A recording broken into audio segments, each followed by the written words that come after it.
The 2023 Game Awards are here. Join us as we dive into the major categories, unveiling who truly deserves to win, and we break down the standout contenders for Game of the Year.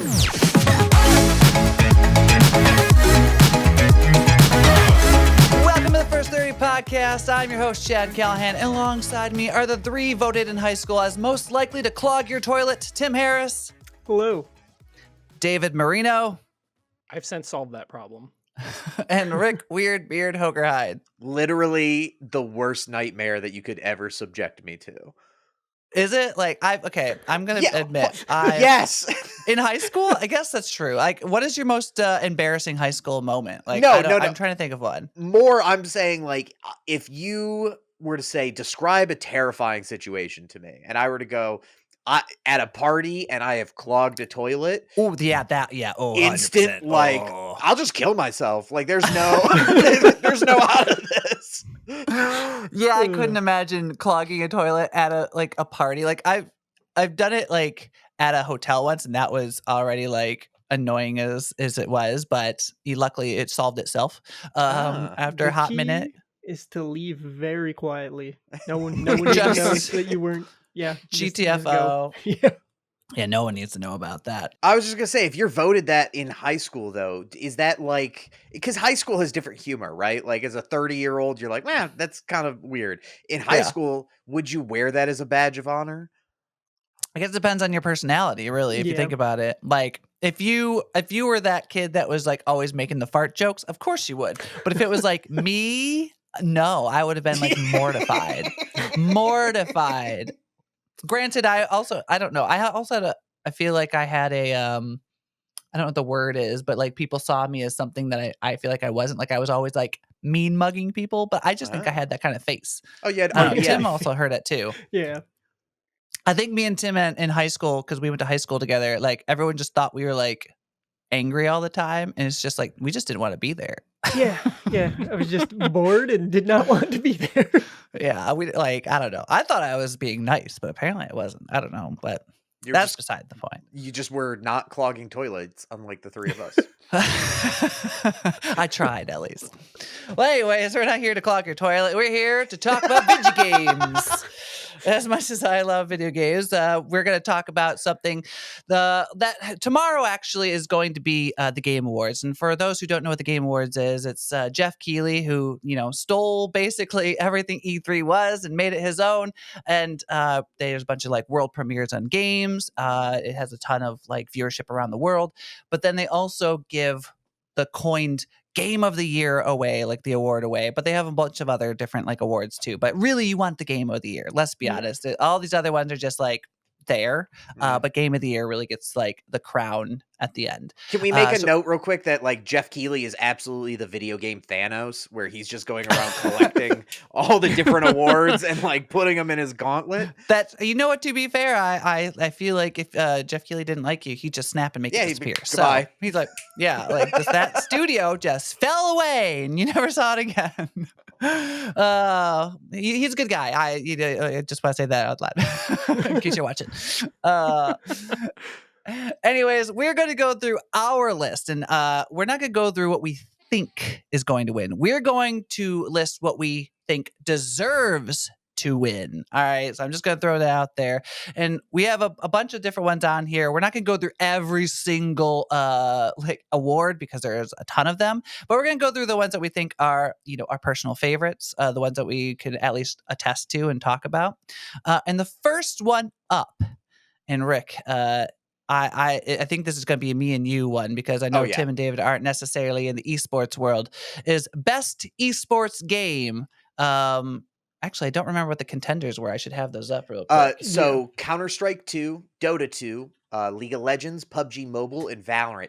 Interesting that Overwatch 2 didn't make it. I mean, I understand that they just kind of folded their league this year, but Overwatch is apparently beaten out by a mobile game, which is like... That's also interesting that PUBG Mobile specifically. Well, that's the one that they have all the competitions on. PUBG itself isn't like... The PUBG itself is dead. Yeah. It is literally a dead game. It's like literally the publishers, I think it's the publishers are two different entities. Like Yep. PUBG Mobile and PUBG aren't even the same publisher, Okay. which is Oh, okay. really interesting. So like it's literally one of the biggest mobile games probably in the world. I would say even maybe bigger than the Call of Duty mobile. You know what's interesting is that like you get tons of viewership and players in India and Yeah. Southeast Asia. Though that like that place has enough people competing there to rival like esports competitions anywhere else in the world. I didn't even Yeah, know it and was an it's- esport. Like, Yeah. It's a pretty big one. Like it's kind of like Dota where Mhm. here like the Dota 2 is massive everywhere else. Like the international has like the biggest prize pool like you could even imagine as far as like almost any sport, let alone like an esport. But like no one cares about it here, which is kind of funny to me. It's the same Yep. thing with PUBG Mobile. But I don't do. How do we want to do this, Rick? Do we want to say what we think ourselves thought it was, or do we just list off what it is? Oh no, you reveal it and then I mean for this one we're And not then going to we get probably angry. argue. Yeah, exactly. Yeah. All right. Well, I'm revealing it. Counter-Strike 2 is Alright. the winner. Woo! Sure. I agree.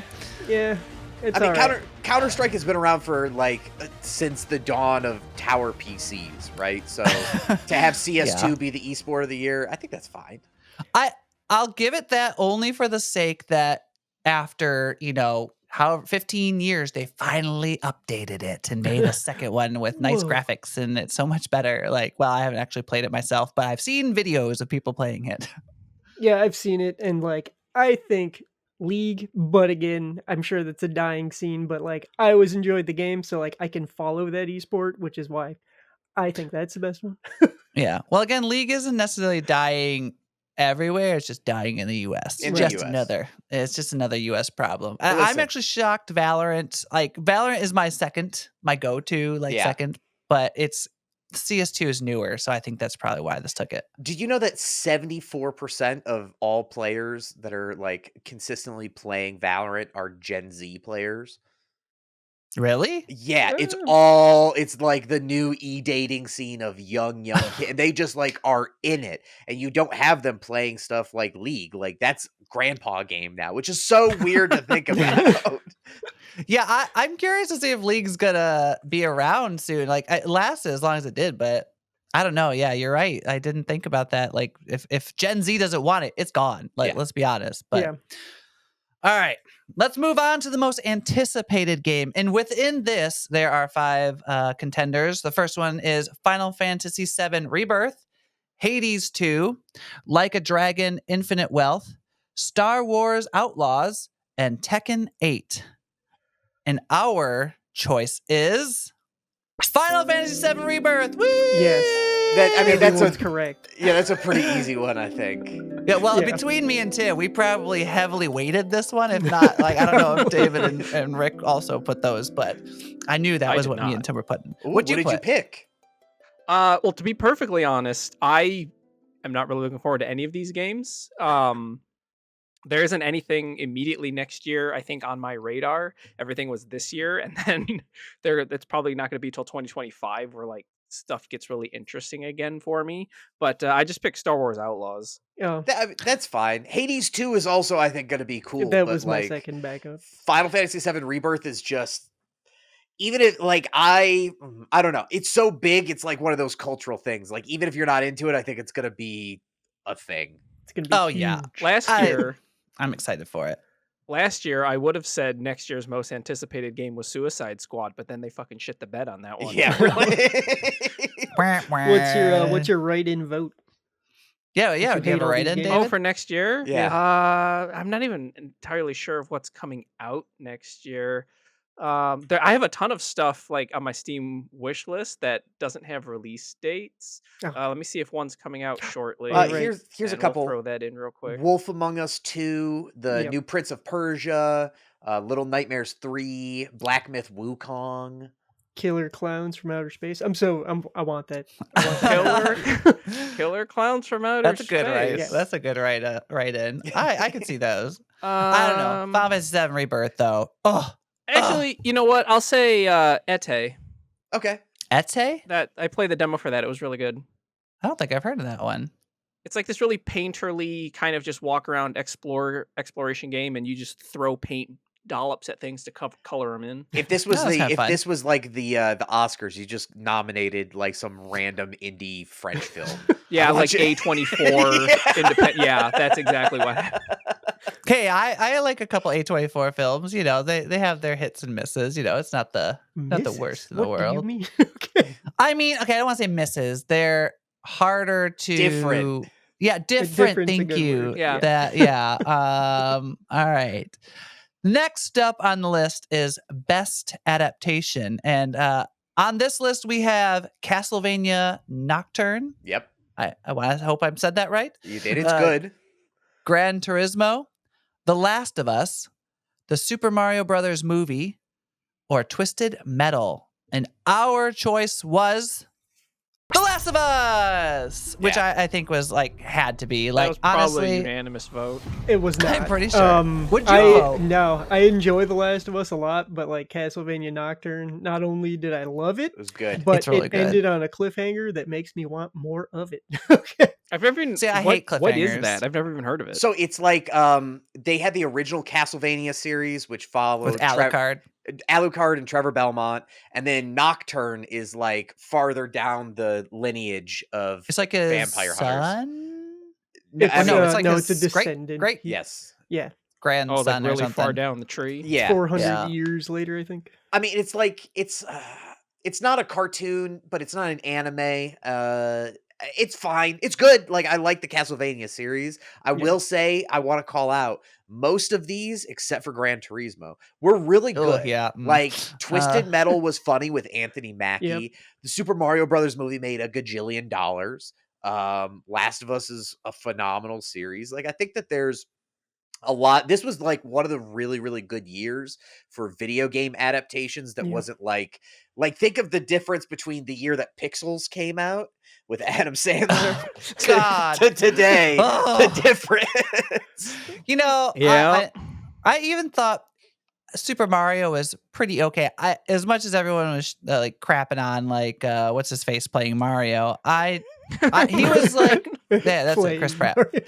I bet you Yeah. I know that they're gonna make him Link as well. I'm just calling it now. I really hope It not, is. because that's just a meme in itself. Everyone's already like, I can't wait for him to play it. It's just, well, he might. Gonna happen. Like, and do you remember I when don't he know. like the trailer came out and people were like, "Oh my god, that's the voice," and he was like, "No, the voice. I'm really, really excited to Oh, reveal yeah. to you." And then it was like, "Hey, I'm Chris Pratt. I'm doing Mario." Well, they- Hey, oh, They had the hey. funniest when that trailer first dropped. One of the funniest things I saw was someone took the audio from that, didn't change it at all, and then just put up a picture of Lynn from Bob's Burgers, and I'm like, oh my god, yes. I love Bob's Burgers. You could Yes, Bob's it Burgers is. could do no wrong. I But used I to mean, hate it when I was younger. oh no, it's so good. Yeah. I don't think I gave it a chance when I was younger. It wasn't until Exactly. like probably 5 seasons in that I gave it I watched it and I was like, oh, this is great. But I will say like the only saving grace, like well, not only saving grace, but like the biggest saving grace of that movie is Jack Black as Bowser. I love Jack Black. I thought he was great in it. I don't care. Fight me. That's all I'm gonna say on that one.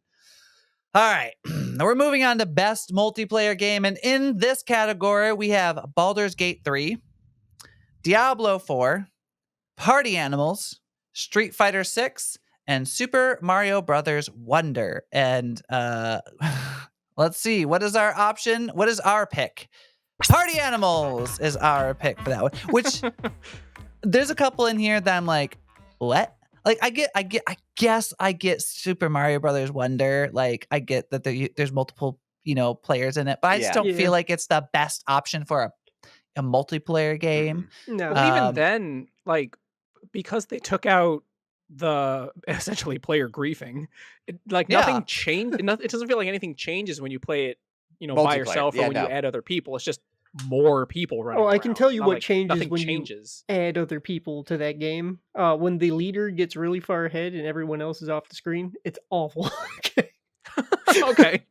I Oh, also really? significantly downgraded experience. Yeah. I also think it's like odd to include Street Fighter 6 on this one because like I was gonna ask, is it because you can fight each other? Like, is yeah, that Yeah, all they're gonna? Oh. exactly. Why I didn't mean, they just it's a put like competitive best fighter. fighting game? Do they have best fighting game? That's as an option? precisely why it's not a good multiplayer there's one. experience, all right? Because when you get a fighting game and you have a multiplayer experience and you're not a pro at the game, you're basically just getting in a lobby to get your ass kicked Yes. and feel Yeah. bad.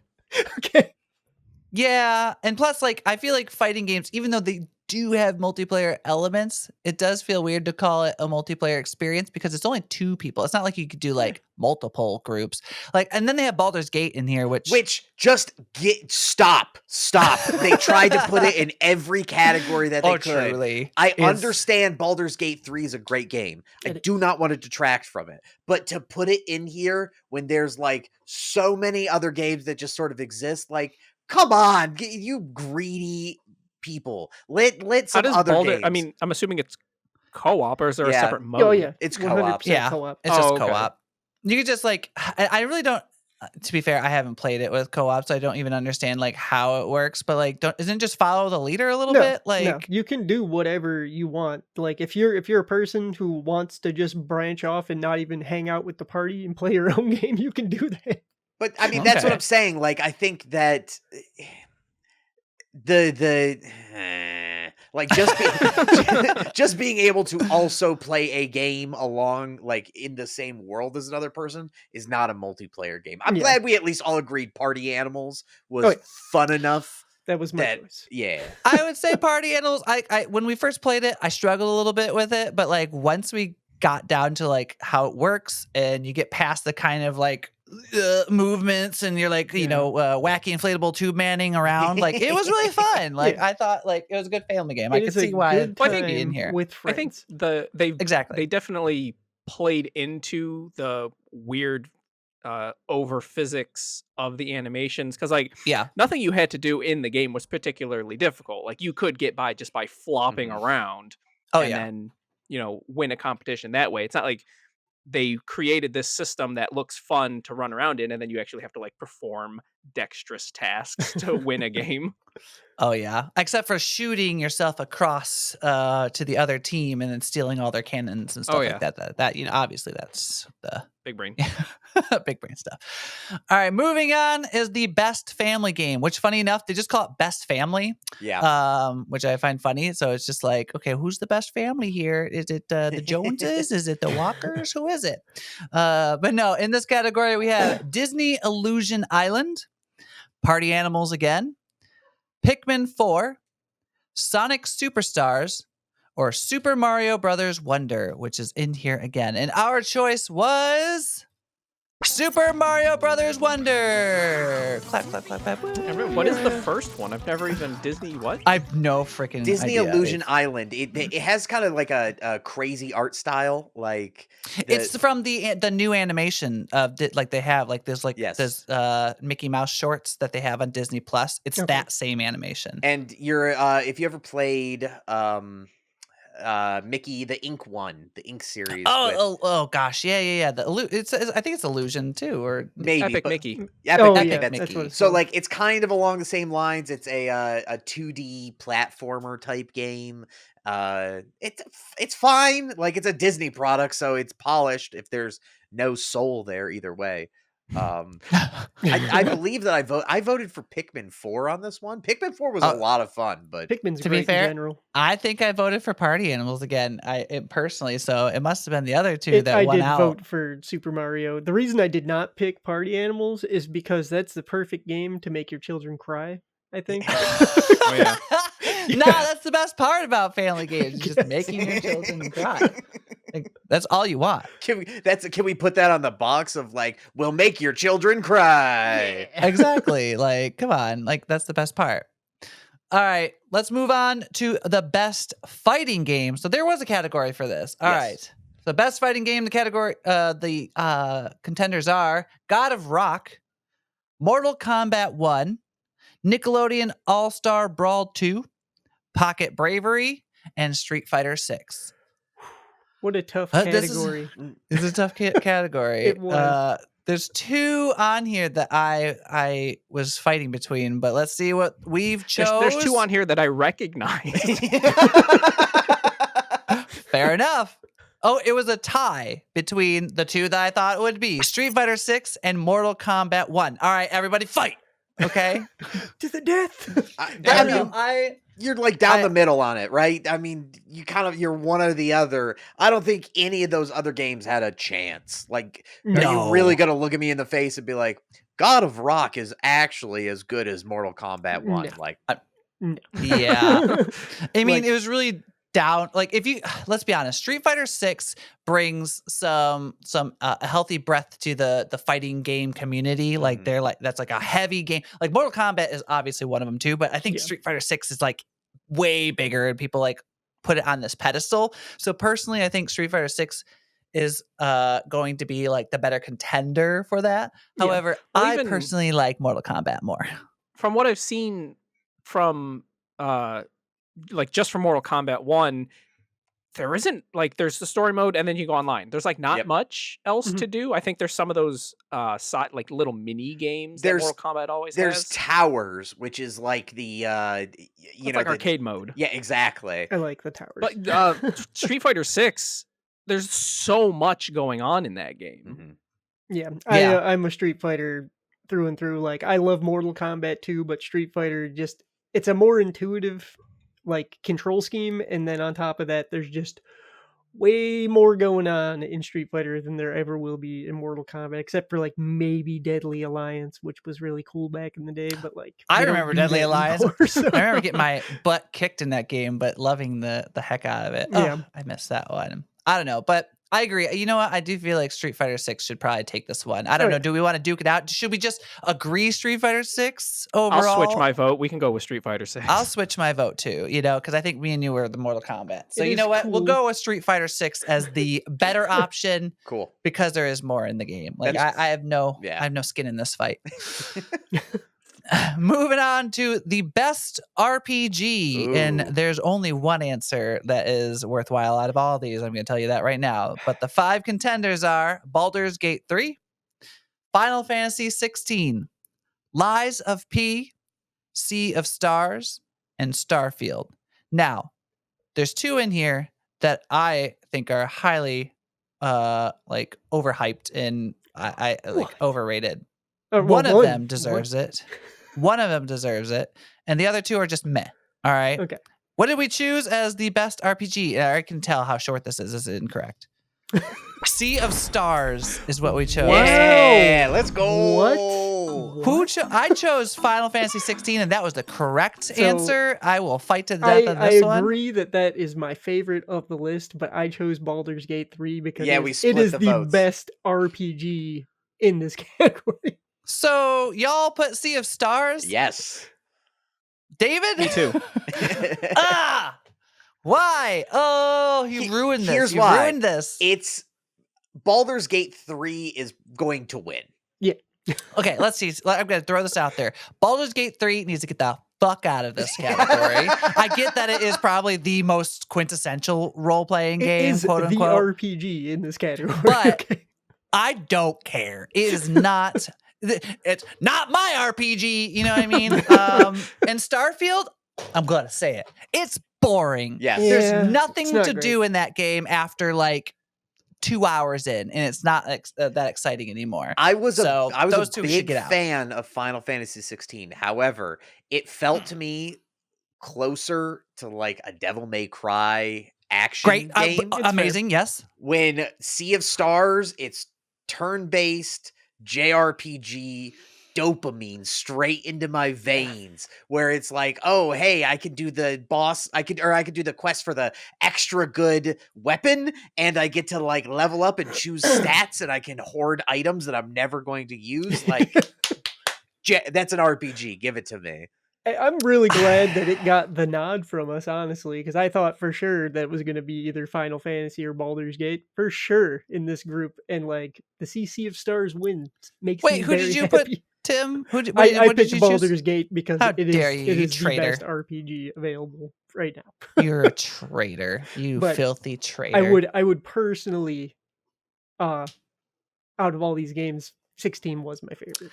All right, Tim, I'm going to throw a wrench in it. Say it was say Rebirth came out in like November. That wins. Who's winning? Yeah. Okay. All right. I Yeah. was gonna say, All right, what a you've dumb question, redeemed Chad. yourself. I just had to test him. He was losing me as far as like, man, 16's so good. All right. Anyways, I'm disappointed in everybody, but it's fine. Oh yeah. We're gonna move also, on. Lies of P. Before we get out of here, doesn't belong in the RPG section. I'm No. sorry. Yeah. It doesn't. Oh yeah. I at this point there should just be a section called Best Souls Like. And Yeah. best roguelike is we should just throw those in so we can get these out of the other if anything, Lies of P categories. could just shove it in the catch-all action adventure category. Yes, right? I agree. Which is the next one up, funny enough. Oh, Good hey, segue, Dave. And in this category, I'm assuming it's this one because it's just best action game. I skipped over the adventure part, so I'm assuming that's No, There's one. action adventure and action. Where am I? Is there Yes, different? there's Hold on. two. Never mind. Technical difficulties. Where is it? He's lost it. Shoot. It's right It's next right to under best RPG. RPG. Oh, I found it. 1 second. This It's is getting here. cut in the edit. We'll see. It might be funny. I don't know. All right. So the nominees for Best Action Adventure, not action game because that's different.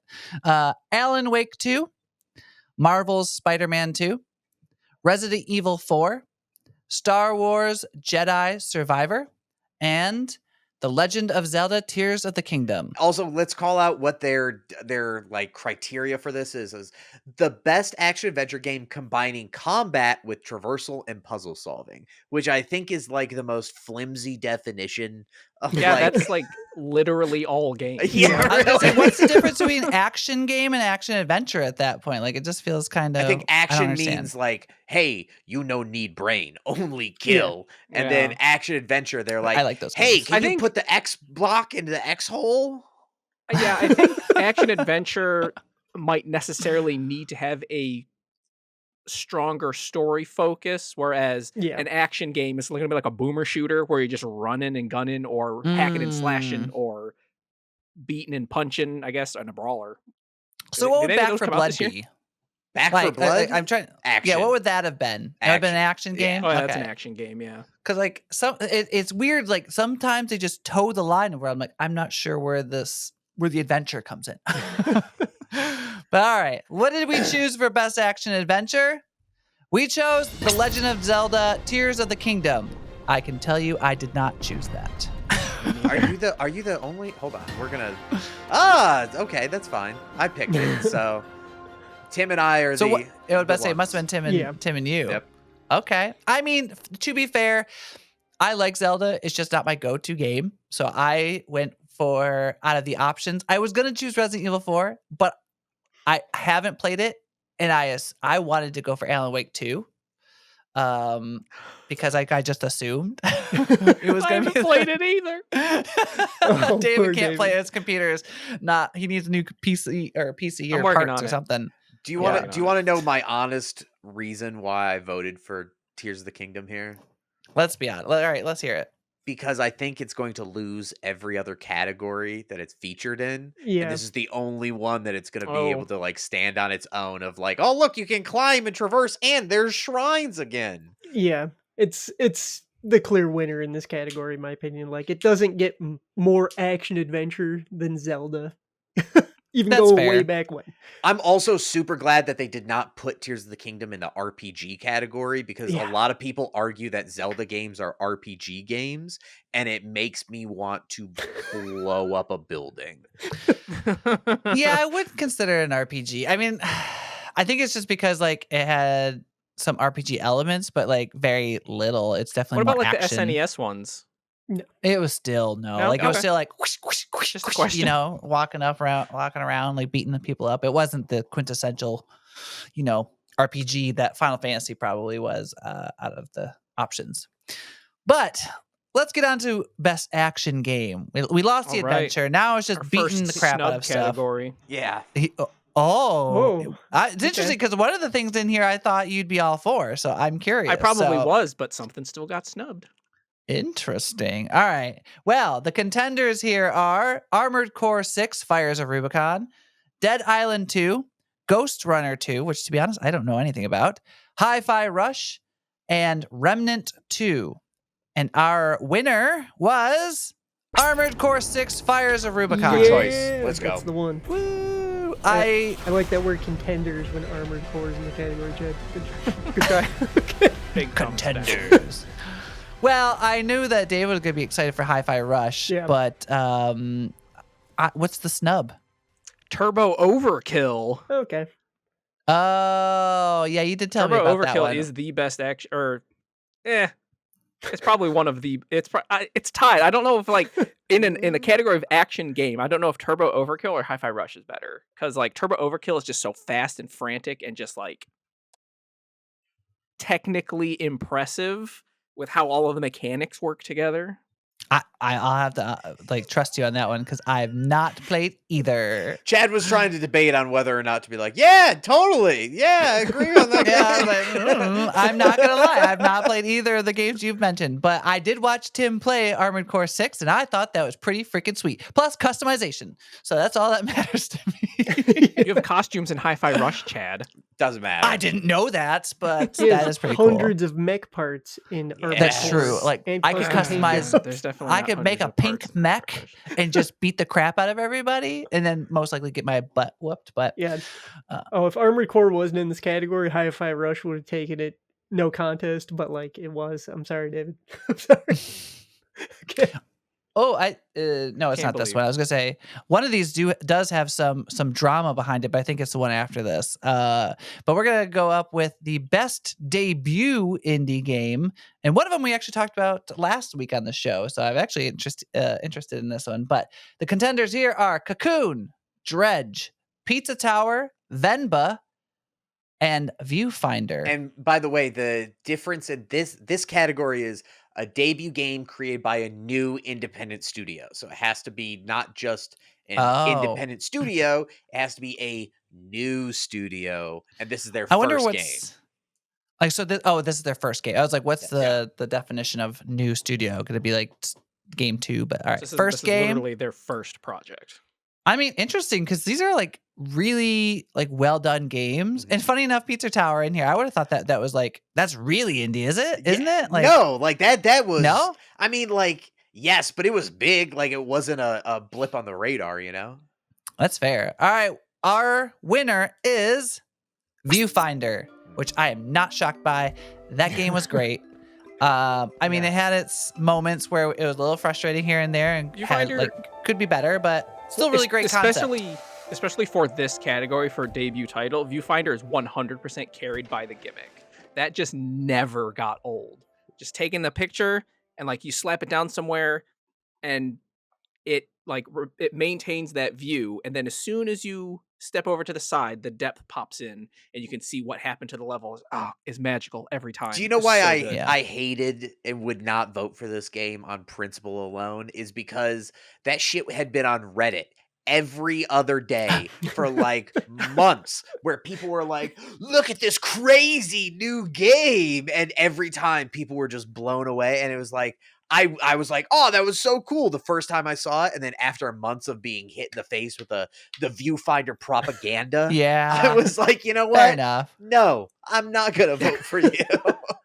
I had the same exact feeling with I forget what the demo was called. It was like the Museum of something or other for Superliminal, when they were showing off the side, the perspective size gimmick. That showed like years before that game actually came out. And after a while, yeah, it gets like, okay, yeah, that's really cool. Can you do something with this? Can I play it? Yeah. And then when the game finally came out, I was like, oh shit, that was worth the wait.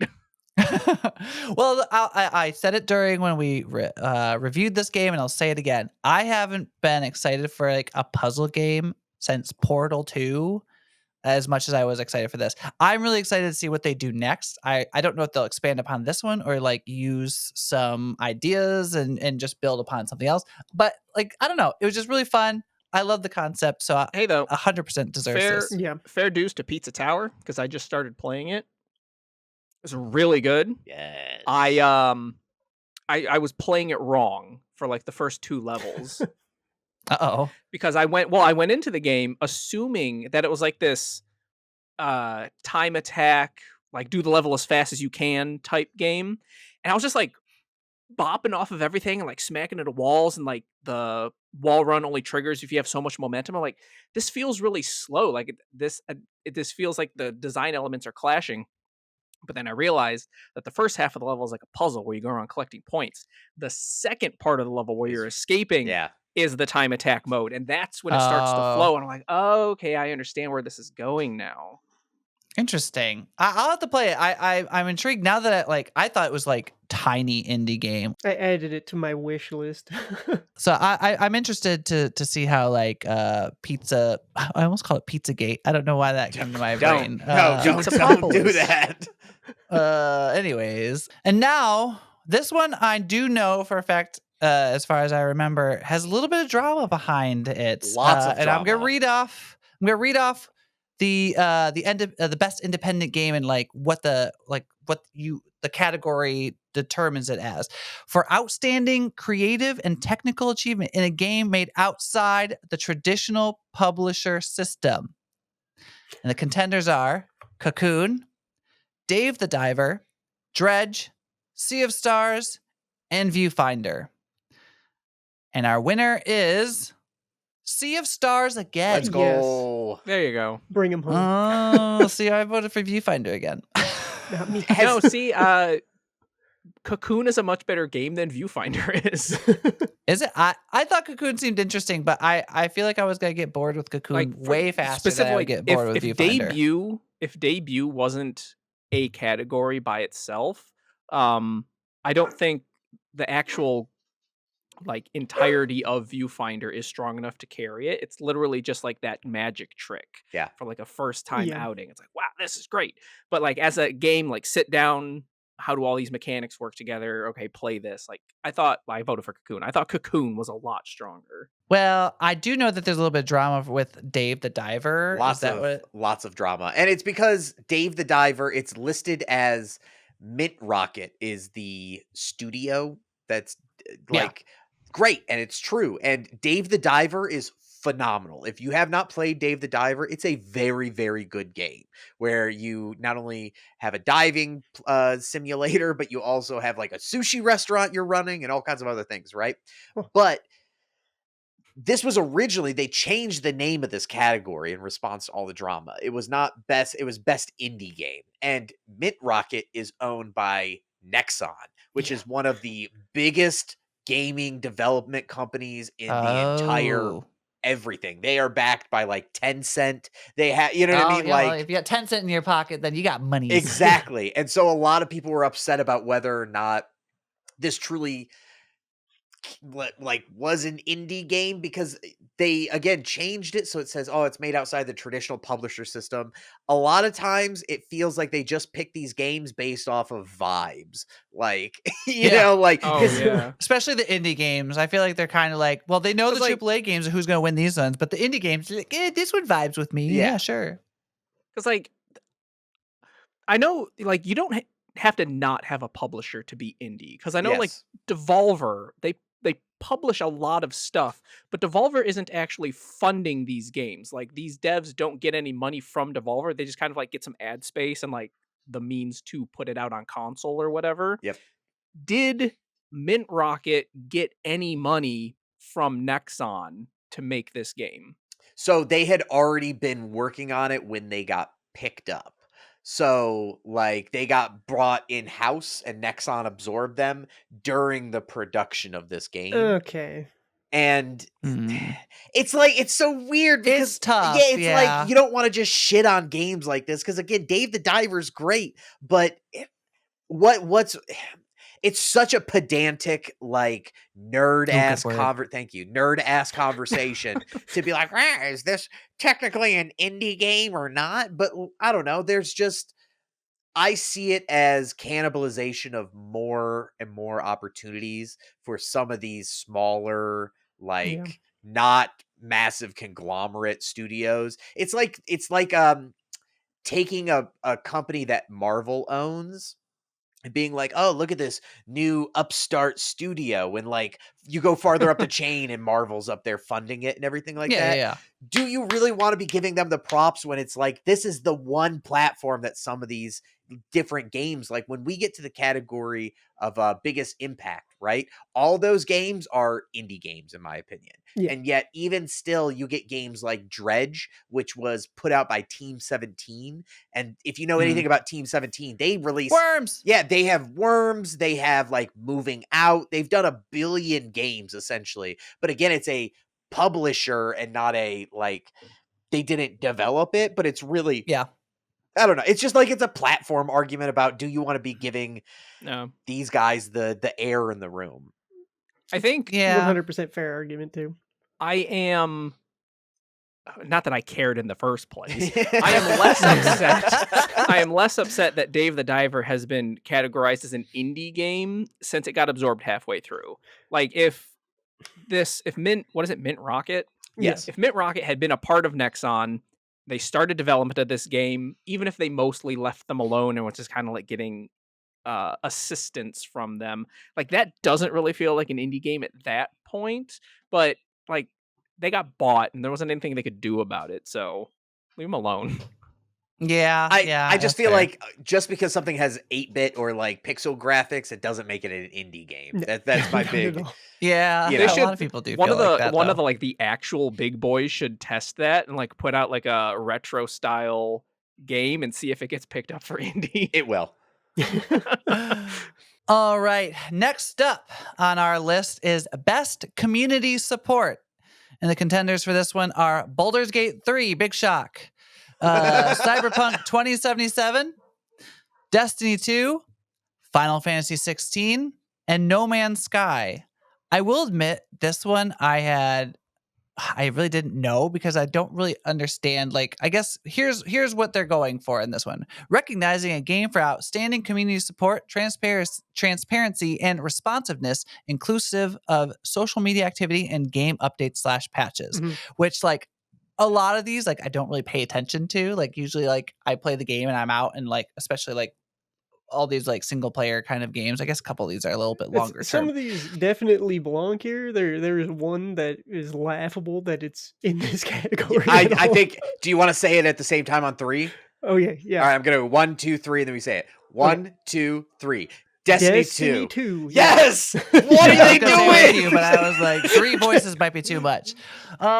Yeah, all right, but let's see what our choices are because I have a feeling there's a tie in here. And the winners are 4-way tie between none of us agreed on this: Baldur's Gate Oh. 3, Cyberpunk 2077, Final Fantasy 16, and No Man's Sky. Yeah, it's 14. I'm not gonna lie. Oh, 14. You're right. It's the I'm MMO. sorry. Oh, I said 16. You're right. I completely wasn't paying attention. 14. But yeah, I don't know. I don't remember what I put. I'm not gonna lie. Here, I have them pulled up. So What did I choose? I believe. What did you vote for best independent game? I voted for Viewfinder. Okay, so you picked Baldur's Gate 3. I picked Cyberpunk 2077. Big shocking. Tim picked Final Fantasy, and David picked No Man's Sky. I should have picked No Man's Sky. I feel like I'm gonna change mine to No Man's Sky. Just because, like, Yeah. if I'm gonna choose one out of all of these that had the biggest redemption arc, arguably No Man's Sky is it. Well, not even just the redemption arc. Like the fact that they made good on all of the stuff that they initially promised, and Yeah. then kept going. Like it wasn't just like, okay, we did our job and now we're out. Like this little team, I think. Well, they added on a bunch of stuff, but initially it was like 15 people or something like that. They have a studio now, but like.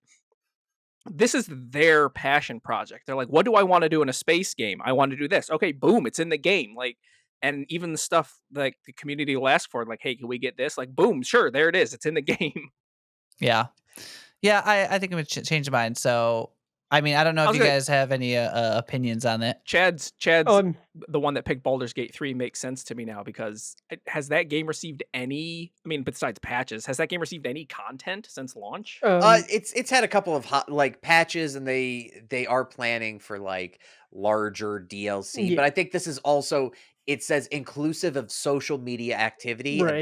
that's the one thing. Like Baldur's Mm. Gate 3 was literally everywhere on Yeah, social. it's true, but Mm. the big thing with Baldur's Gate, and I did not pick this one. The big thing with Baldur's Gate is that the pre-release, whatever you want to call it, early access, was like 100 years long, and they were constantly getting feedback from the community and implementing it into the game the entire time. It was like years. And everything that everyone wanted basically got added to the game at some point. So when they released the game, all the stuff was already there. They've just been adding on to it since then. So yeah, their community support I was guess- Although, fantastic. You That's want to fair. talk about redemption arcs? Final Fantasy 14 Yeah. is probably that's one of the we best. can only give them so many times to be like this best ongoing thing because they've been around for far too long to be put in this again. That's my only argument. get for outta why here. they're They're doing still it. going. Yeah, they just I mean, that's keep fine. going. Same thing like No Man's Sky. Like they Well, you keep could argue going. the same thing with like Minecraft and things like that because they keep Yeah. going too. There's Yeah. no reason Minecraft why should be aren't they on nominated. here? You know who They doesn't should be. keep You know going? what? They've been snubbed. I'm Destiny gonna 2. argue it right here.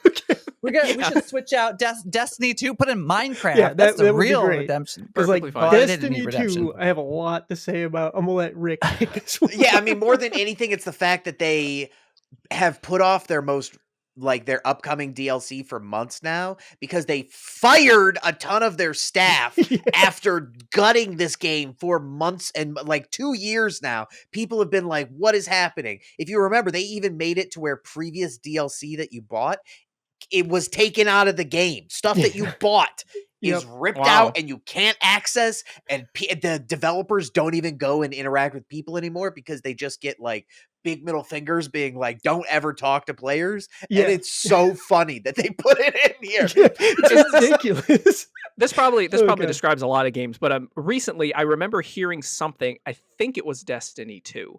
Before the last expansion came out, they were like hyping it up big, like this is going to bring everything together. This was going to be like the nexus of the story Yep. for this arc or whatever of Destiny 2. And then the expansion dropped, and it was like, here's the same copy paste missions over and over again. And one cutscene. Yeah, they're Was doing this great. was that Destiny 2? I mean, that's everything in Destiny 2. I feel like. Okay. I just need Okay. to point out that one of the people that they fired was their community lead, which makes it even Okay. better. Well, you know what? I do have another snub in here, though. If we're going to go community support, ongoing community support, because all these games, none of them are like new or per se, except for Baldur's Gate. Dead by Daylight. They literally are one of the Yeah. best groups of community support because they listen. And you know what they just put out, which they said they'd never do. And I even asked the game director myself if I'd ever get this character. He said It's true. no. And they just added it to the game. So what? I guess the community support, he lied to me. But they added Chucky, and that's something that the players wanted so bad. And it was the best kept secret. Like we had no idea it was coming out until it happened. So it's like I'm throwing that as another snub. So Minecraft and Dead by Daylight Now have that been they broke snubbed. the seal, Leprechaun's on the table, Yeah, boys. exactly. Let's go. Yeah. Oh yeah, bring all the short Yeah. kings. Get Come on Warwick now. in the studio. Come on. I want Yeah. if they put Leprechaun in the game, I will play again. All right, moving on to best ongoing game. This is awarded to a game for outstanding development of ongoing content that evolves the player experience over time. And the contenders here are Apex Legends, Cyberpunk 2077, Final Fantasy 14, got it right that time, Fortnite, and Genshin Impact. I actually forgot what I picked for this one. And the winner is a two-way tie between Final Fantasy 14 and Apex Legends. Let's go. I believe that, Chad, you picked Apex I think I picked Legends Apex. with me. So cool. Let's Yeah. go. Let's do it. So y'all picked Final Fantasy Oh, yeah. 14. Interesting. 100%. As much as I feel like Fortnite deserves this a little bit, No. I don't think they did enough this year in particular compared to previous years. Like they've done a lot of fun and interesting stuff, but this year I don't think they did like anything groundbreaking, so they definitely fell out. I don't really follow Final Fantasy 14 to be like, yeah, they did some great stuff this year, Ugh. but Apex Legends is just constantly churning out like new stuff, a lot like Dead by Daylight. It's almost like aren't they on like a specific schedule, like every Yes. like quarter or something like that? I don't remember how many months it is, but like they just churn out a new what they call them, legend. Yes. So I don't know. I think Apex Legends should I take don't it. follow Apex enough to vote for it, so I can't say anything to what they do. So I'm not necessarily going to change my vote because like Final Fantasy That's 14 fair. is my stuff, but I will gladly allow that to win just because I don't know anything about its particular ongoingness. So I don't know, David. Do you want to argue it in any way, shape, or form, or do you just not care? I picked Final Fantasy 14 for this one because I gave the other one to No Man's Sky. Like they're both deserving of this sort of ongoing, yeah, constant improvement. But like for this one specifically, like I don't play MMOs and I don't play Final Fantasy, so I just threw it in there because I don't think what was blank an option? Could I have just left it blank? No, it was not. No, you No, were okay, forced. so I had to pick something. Yeah. Yeah, you're forced to pick. So, I mean, we'll leave it at the tie that it is, but I don't know. I'd be curious to know in the comments which one you think it is between Apex Legends and Final Fantasy 14, or if you think we're completely wrong. Actually, on any of these, go ahead and throw Yeah. and trash us in the comments because I have a feeling you're going to do it anyways. Uh, but we're going to move on to the next category, and this category is Best Games for Impact. And this one is for a thought-provoking game with a pro-social meaning or message. And the contenders here are A Space for the Unbound, Chance of Sinar, which is another recommendation. Funny enough, the next one is another recommendation from Rick. Goodbye Volcano High. I don't know how to pronounce this one. Is it Chia? Tichia? oh Chia. Chia. Terra Nil and Venba. And our winner is I've heard those last two. Chance of Sinar.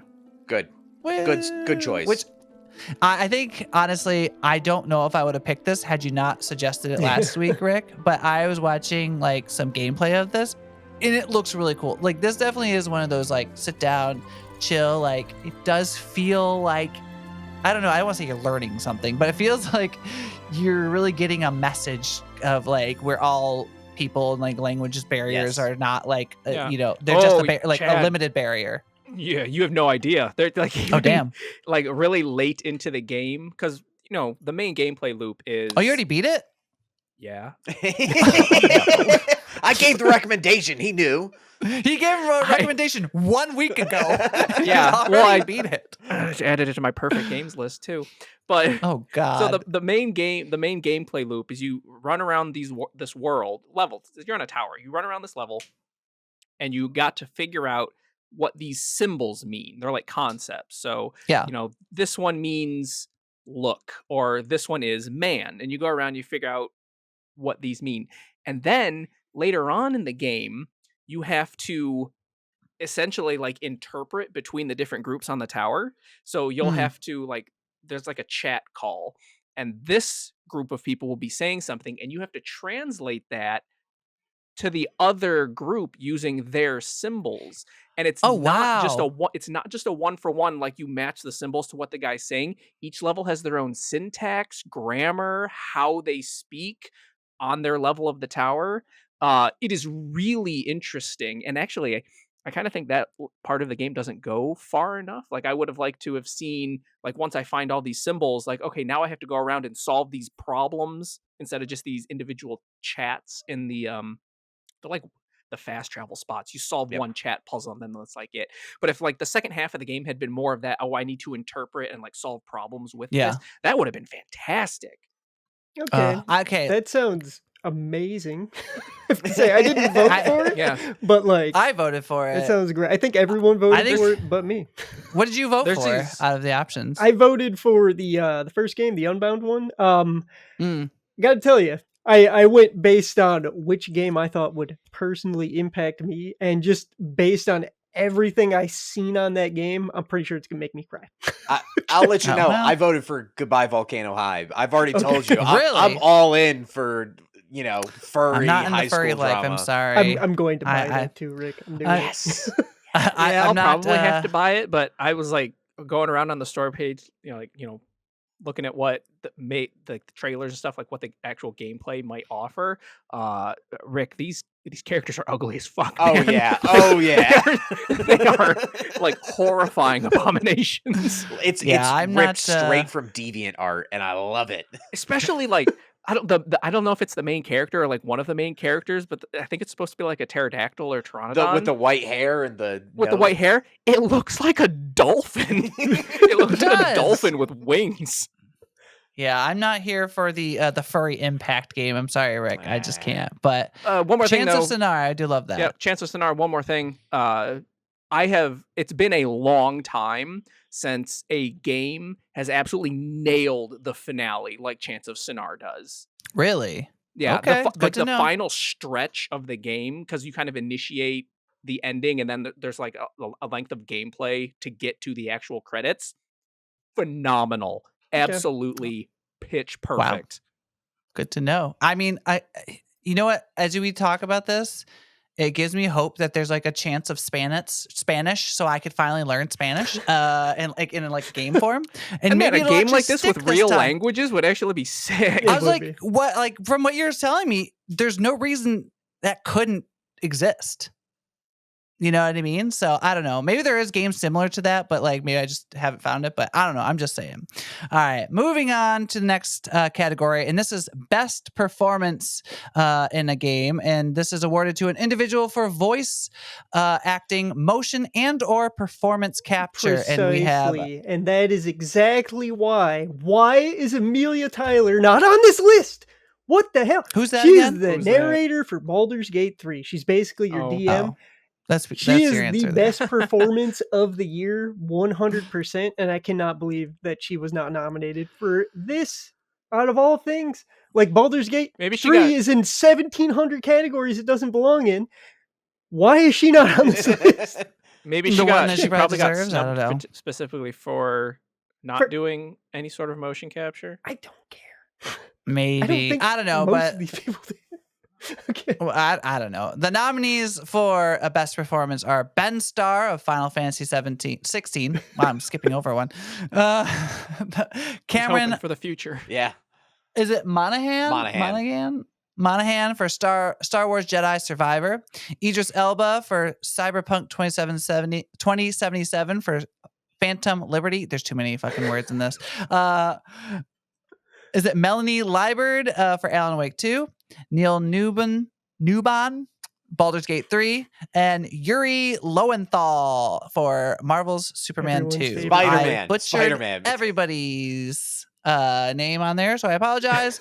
And the winner is Ben Starr for Final Fantasy Yeah. 16. Good choice. Heck yeah. Woo! Yeah, I think all the voice acting in that's pretty It good. is. I He will literally say he's a little carried the brooding. game on his Yes. back, though. He is brooding, but so is the character to an extent. So. I get it, but like I'll say he's definitely better brooding than Final Fantasy 7 Cloud brooding, Yeah. You're which not gets wrong. just a little bit annoying throughout. Which isn't he the same guy that played him? No. No, No. I think it's another Ben then. Oh, okay, yeah, it's different. God, never mind. I will say, if you do Anyways. not follow Ben Starr on Twitter, you should, simply because he constantly is voicing different things as Clive from that game. So he'll Oh, really? Oh yeah, he'll do like Barbie Girl, and he'll do a reading, and he interacts with all the other Hilarious. voice actors from that game to do like Oh, that's funny. skits back and forth constantly. Like it's two So thumbs that's up. cool. I didn't know about that. Top tier. Top tier. All right. Moving on to best audio design, and the contenders for this are Alan Wake 2, Dead Space, Hi-Fi Rush, Marvel's Spider-Man 2, and Resident Evil 4. And our winner for this one is Hi-Fi Rush. Everybody voted for this. Yeah! No contest. Hell yeah. Everybody No voted for contest. this. I think this is very heavily music based. Mhm. This game is. So like this should win this. Like if it doesn't, I'll be kind of upset. Like not to say that like other sound design isn't important, but like when you get a music game, we just don't have enough of them anymore, Yeah. and we really need to bring that genre back. And I think this is a good And just- contender and, for like, that one. Not only like it isn't just like this is a music game. everything Yeah. in the game is Yes. informed by the soundtrack. It's amazing. Literally everything. All of the animations, anything that happens in the level, the different like dynamic guitar, well, they're not always guitar, but the different instrument hits that happen as you're doing combos, like, are informed by the track. So you are literally playing along with the music. It's absolutely phenomenal. They're like, even if all of these other games have like hours and hours and hours and hours of Foley work and uh design that go into like every little interaction in the game, nothing else on this list even comes close to being as integrated into the game as Hi-Fi Rush's 100%. audio design. Oh, I can't disagree. And now we're going to move on to best score and music. And funny enough, we'll see a couple people in this one again. But the nominees are Alan Wake 2, Baldur's Gate 3, Final Fantasy 16, Hi-Fi Rush, and The Legend of Zelda: Tears of the Kingdom. Pretty much all the Let's- rest of the categories are those Yeah. 4 games, give or take a few Yeah, others. like we're gonna see a lot of these over and over at this point. And our winner is Final Fantasy 16. Yes! Oh And my I'm not God. gonna lie, it's hard to beat a Final Fantasy game in general when it comes to scoring and Yeah. music, because like it's just like I want to go to the concerts where they just play Final Fantasy music Oh. so Yeah, freaking it would be great. bad. I would It die. would be My great. I would die. I've seen like classic composers react to the through the flame, what is it called, the Ifrit's theme, essentially, where it's like Yeah. dun dun Mm. dun dun dun dun, and I could listen. I want to listen to that shit Oh, so while good. So zombies good. are coming, and you just are like, I'm going out in blaze of Let's glory go! here. Oh, It's so God. good. Yeah, there's just so And many good did you guys tracks. know that they made another Theater Rhythm game? No. Okay. I don't think I did, know. Yes, Masayoshi Soken is like the best Final Fantasy composer they have gotten since Nobuo Uematsu. 100%. That's saying something too. Yeah, he's done I think everything for Final Fantasy 14 since A Realm Reborn, and he did 16, and like 16's so good too, yeah. because like I don't know, It's it phenomenal. kind of feels bad, like it's so much more dramatic, and I think I love it so Oh, much it's more because of that. Because the phenomenal. game is very That's drama the heavy. thing, is like you let's have be some honest. heavy hitters in this category for composers. You really do, like Shuichi Kobori for Hi-Fi Rush. They did Zone Vendors way back when, which no one's ever heard of. A little bit of Metal Gear. Like there's some heavy hitters here on this list, but like Soken, like every single song sends you on an adventure. It's so good, and I love Baldur's Gate 3's soundtrack as well. But like they don't send you on an adventure. No. Yeah, you emotionally feel it. Yeah, but you feel all right. everything. Well deserved on that one. Next up is best art direction, and this is for outstanding creative and or technical achievement in artistic design and animation.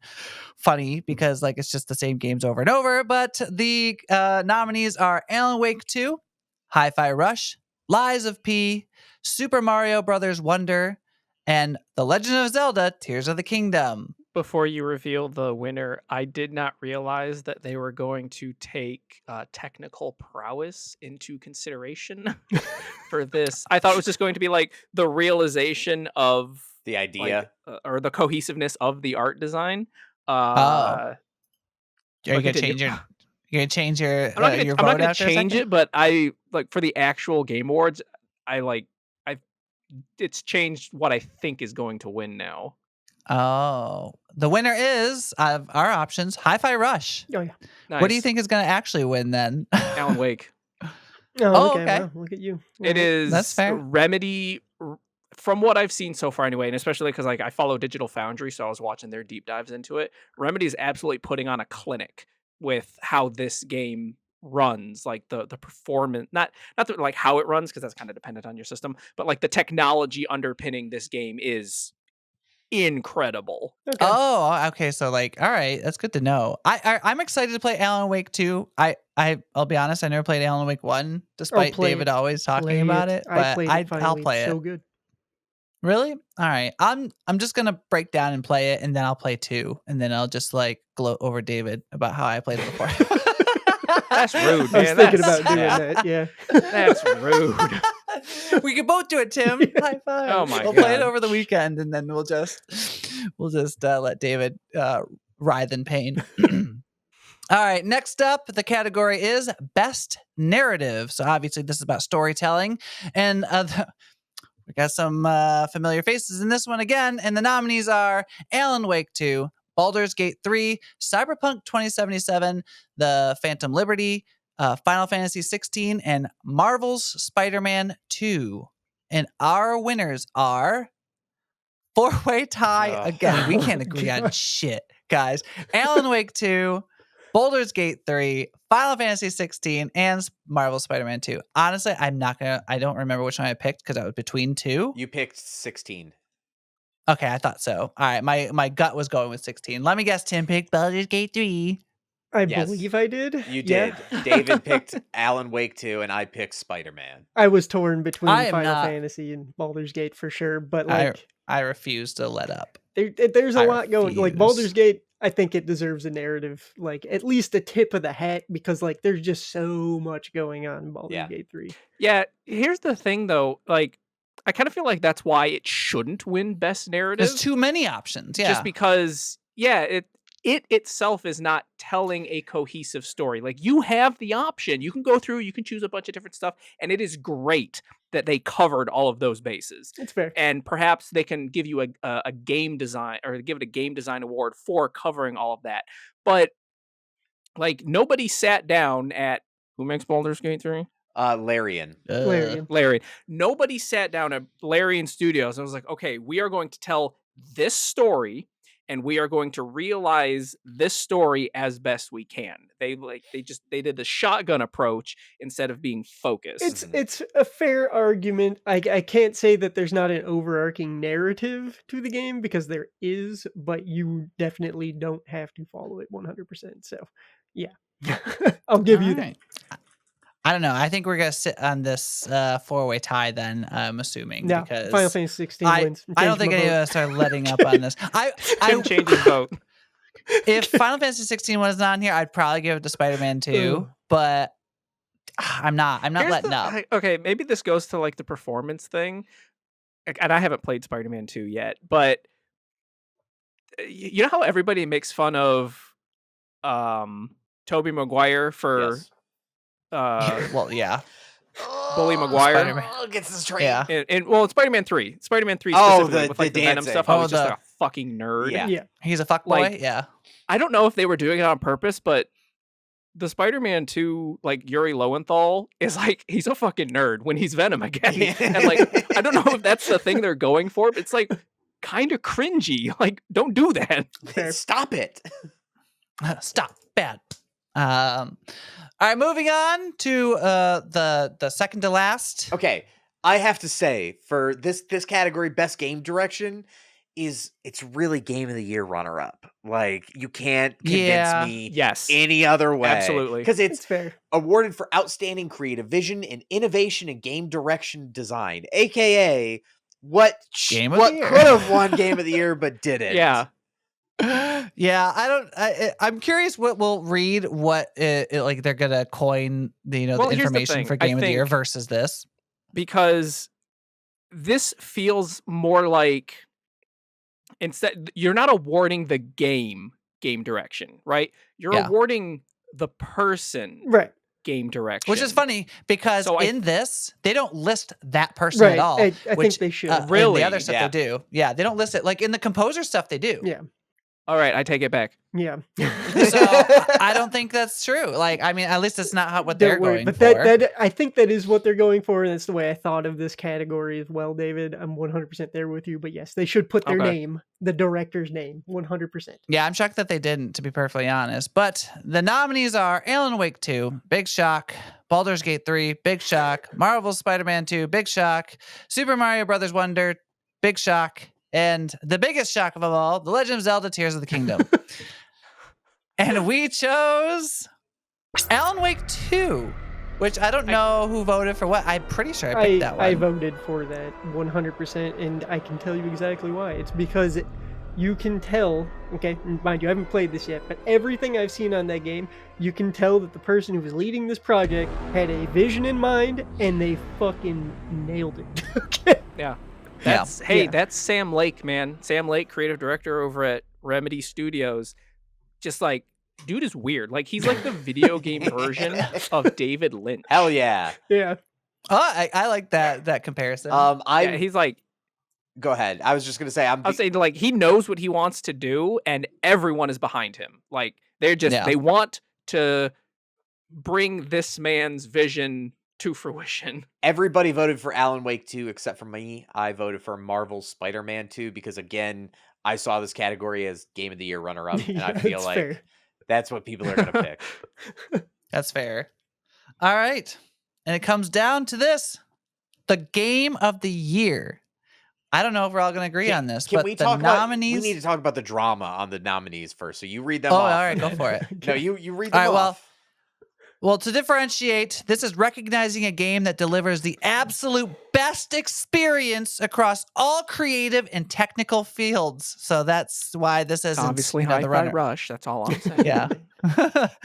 All right. And so the nominees are Alan Wake 2, Baldur's Gate 3, Marvel's Spider-Man 2, Resident Evil 4, which is interesting that they added to this, not the previous, Super Mario Brothers Wonder, and The Legend of Zelda: Tears of the Kingdom. All right, here it is.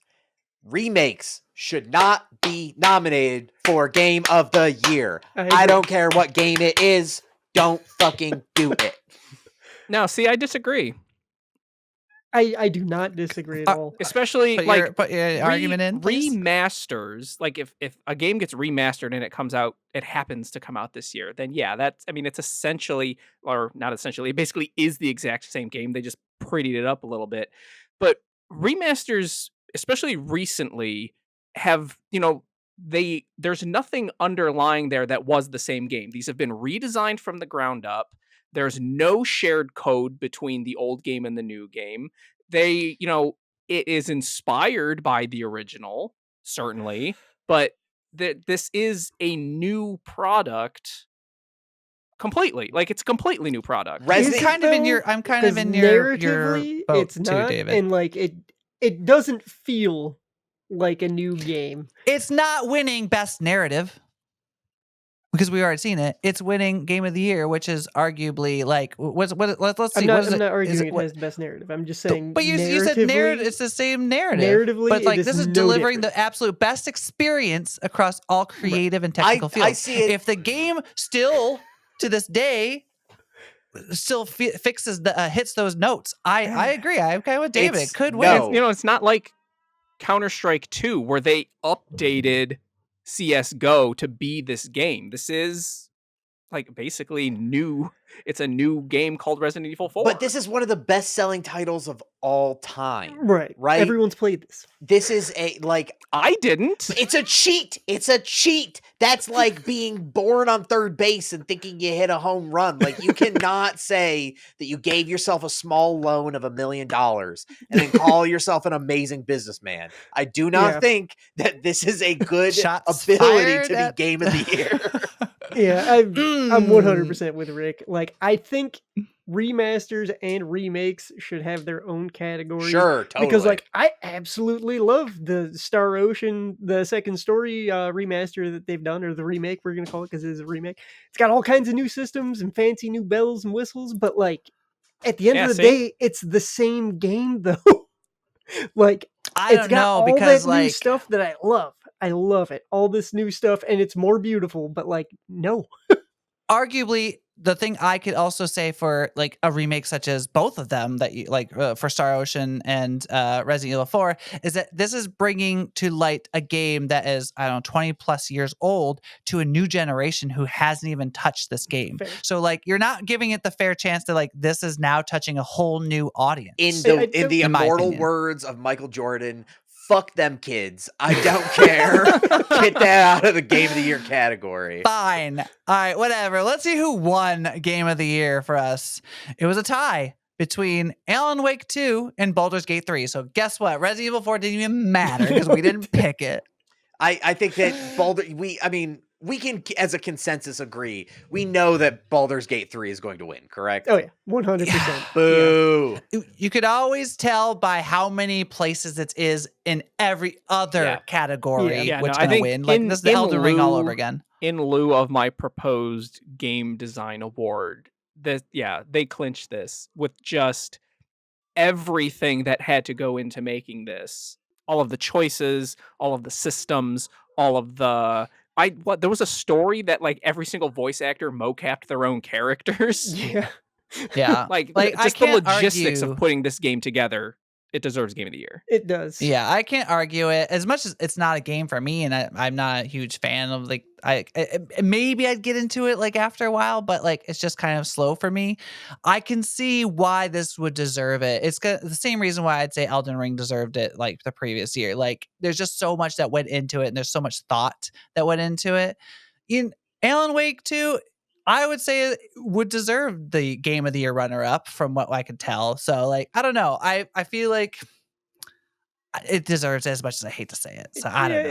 It's tough because I think Alan Wake 2 does have a chance just because there's a lot of people who are kind of on that same page that they're tired of seeing Baldur's Gate everywhere.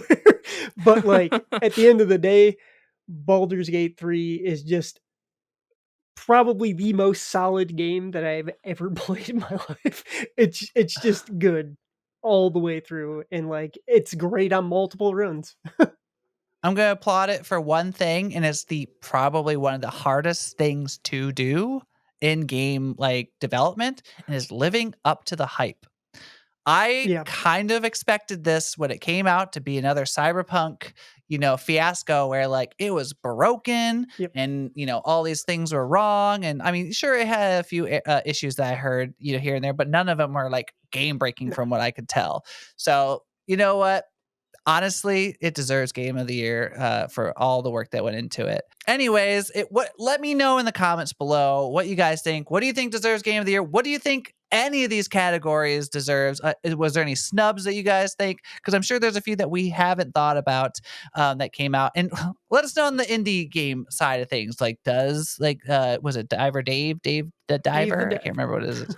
Dave the Diver. Do you think that deserves to be in the best indie game category? I don't know. It's kind of up in the air, but let us know in the comments below. And if you're listening to this podcast, don't forget you can watch this podcast on YouTube, and that is at youtube.com/@First30Games.